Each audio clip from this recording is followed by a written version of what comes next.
In this video, I will show you how to set up a welcome message using Mimu on Discord PC.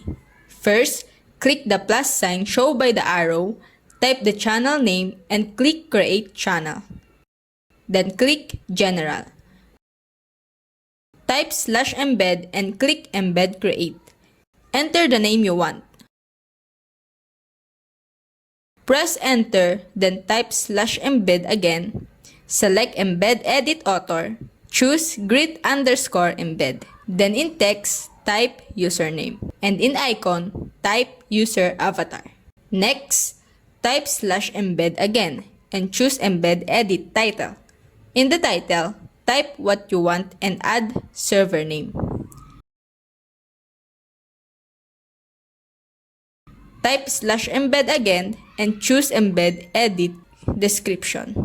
Here, type the description you want.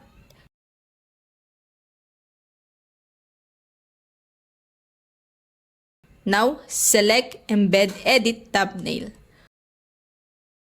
For the image, type server icon. Press Enter.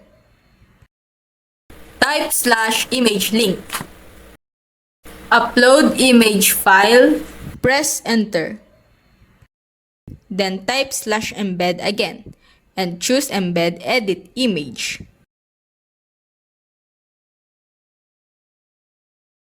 Drag the picture and copy the link. Next, type /embed again and choose Greet Message.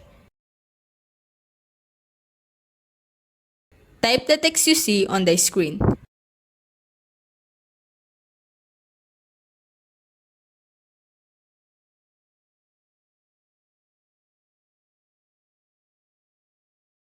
Then choose Greet Channel and select the channel you created earlier.